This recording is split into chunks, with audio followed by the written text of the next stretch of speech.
What's up, y'all? I said, what's up, y'all? Look at me when I'm talking to you, bro.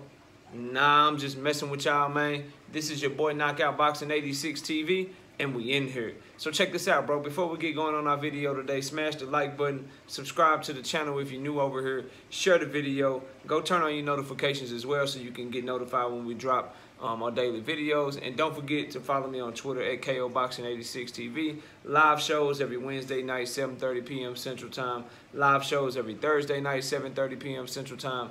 Then you can also catch me live every Sunday morning with the Singing OG KQKC Boxing Network. Sunday mornings, 9 a.m. Central Standard Time. But let's get it popping. Let's get into our video today. And today, we got to talk about this Devin Haney, George Kambosos thing. So, on our last two live streams, Thursday and Wednesday, we covered this a little bit, but I know everybody that watched the videos don't watch the live streams and vice versa. So I feel like this topic is a big enough topic that it deserves its own live stream, and I got some points I want to get out to the people, so let's get it popping. So first of all, if you've been living under a rock and you don't know, Devin Haney had to travel to Australia for his undisputed lightweight title fight against George Kambosos without Ben Davison, who was one of his trainers, and without his pops, Bill Haney, in his corner as his trainer. Bill Haney wasn't able to go with him because of a conviction that he had in 1992 on a drug charge, serving some time.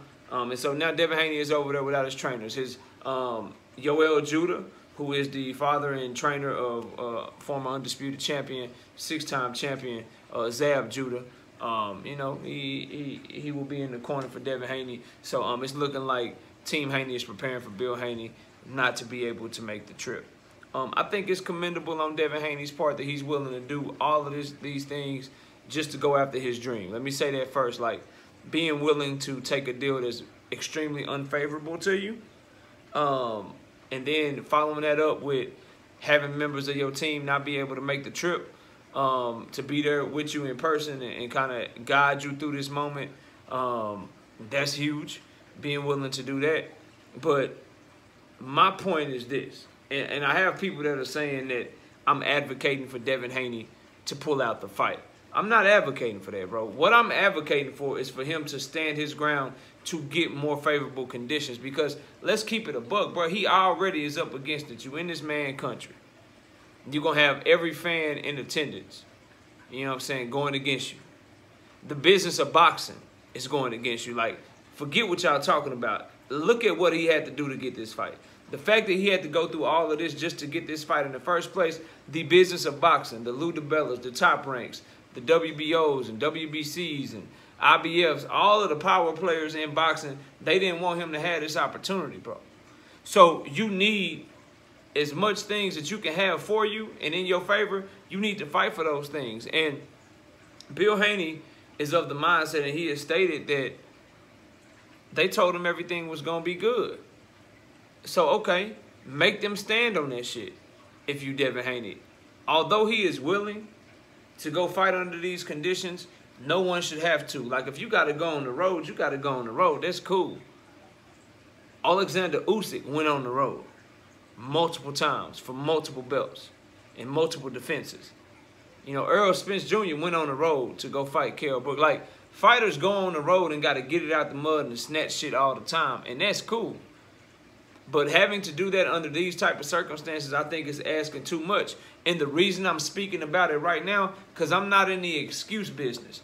And you got a lot of Devin Haney fans, you know, a lot of people that think Devin Haney walk on water. A lot of people already have him a top pound-for-pound fighter. A lot of people think that his skills are so sublime and so extraordinary that he's going to be able to overcome all of this. And you might be right. But I know how this shit works, right? People will bloviate and talk all of this shit about how great Devin Haney is and how he's just going to wash George Kambosos and do all kind of things to him. George Kambosos ain't going to get around. The fight ain't going to be competitive.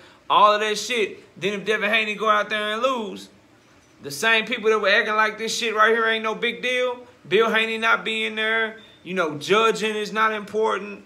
The judges ain't going to matter. Devin Haney going to beat his ass and stop him. Everyone that's saying that right now, just make sure you're not one of the ones that are saying that before the fight, Then if something bad happened after the fight, now all of a sudden, oh man, he didn't have his corner. They had the setup on for Devin Haney. I don't want to hear that shit if you acting like everything is all cool right now, bro. I don't. That's just straight up and down revisionist history sucker shit, when what you should be right now, what you should be doing is on the front line saying, look, man, this shit is not right. Bob Arum, Lou DiBella, they gave Bill Haney they word that everything was going to be okay, according to Bill Haney. This is what he's saying. They told him everything was going to be okay. Well, then they need to go make it okay so that he can get over there and Devin Haney can have his team over there. That's what needs to happen in this situation, because Bill Haney and Devin Haney told them, they told Top Rank, they told Lou DiBella, hey, yes, we'll do this. Hey, yes, we'll do that. Oh, you want that over there? We'll do that too. And then they've met every single standpoint. They've done that. So now it's on the other side to do what they're supposed to do. I don't understand this notion. And you have some fans that are coming across like kind of happy that this is happening. Like it's somehow a good thing. You know? Kind of laughing like, ha, ha, ha. Still calling Devin Haney, well, hey, man, he a drug dealer. Bill Haney, he a drug dealer. You know, hey. Nobody told him to go do that. So I wonder what y'all was doing 30 years ago, bro. Like, at what point do you get to move on from your mistakes when you showed attrition, you served your time, you turned your life around, you went from that to a legitimate millionaire, doing it a legitimate way, while raising and building up your family? Like, let that man go over there and be in his son's corner, bro. And if you Devin Haney, you should demand that shit. Because the same thing goes for Devin Haney and all Devin Haney fans.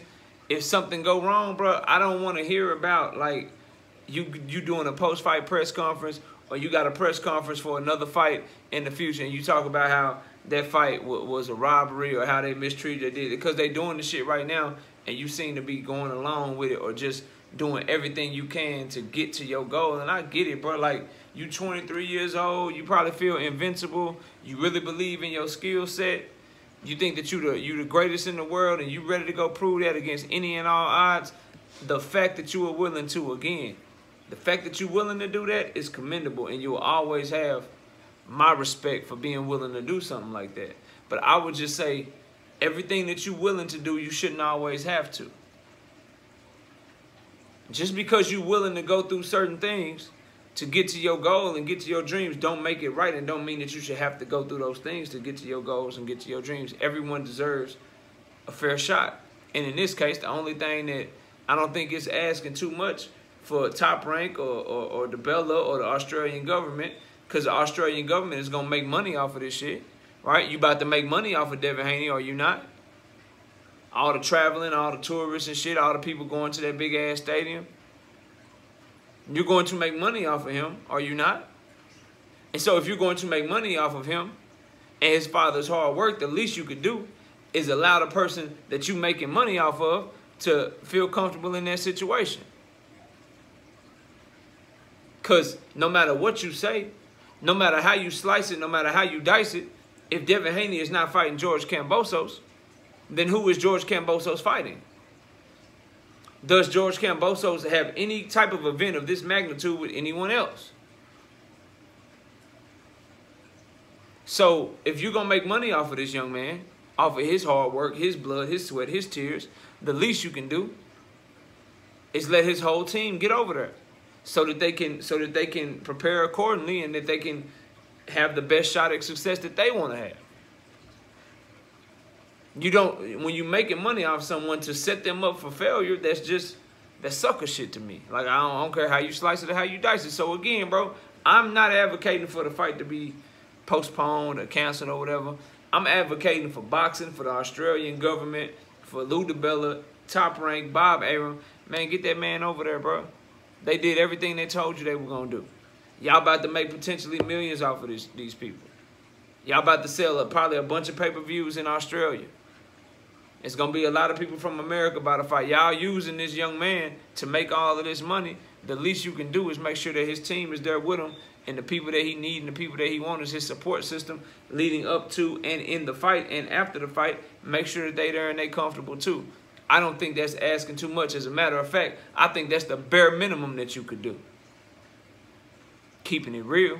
But y'all let me know what y'all think, man. Comment down below, smash the like, subscribe to the channel, share the video, turn on your notifications. Go follow me on Twitter at KOBoxing86TV. If you have a breakdown or a prediction you want me to do, knockoutboxing86@yahoo.com is the email address. And don't forget about our live shows. We live every Wednesday night, 7:30 p.m. Central Time. Live every Thursday night, 7:30 p.m. Central Time. And you can also catch me live every Sunday morning with the Singing OG, KQKC Boxing Network, 9 a.m. Central Standard Time. I appreciate y'all watching the video. Enjoy the rest of your day. And with that, we out of here. Peace, y'all.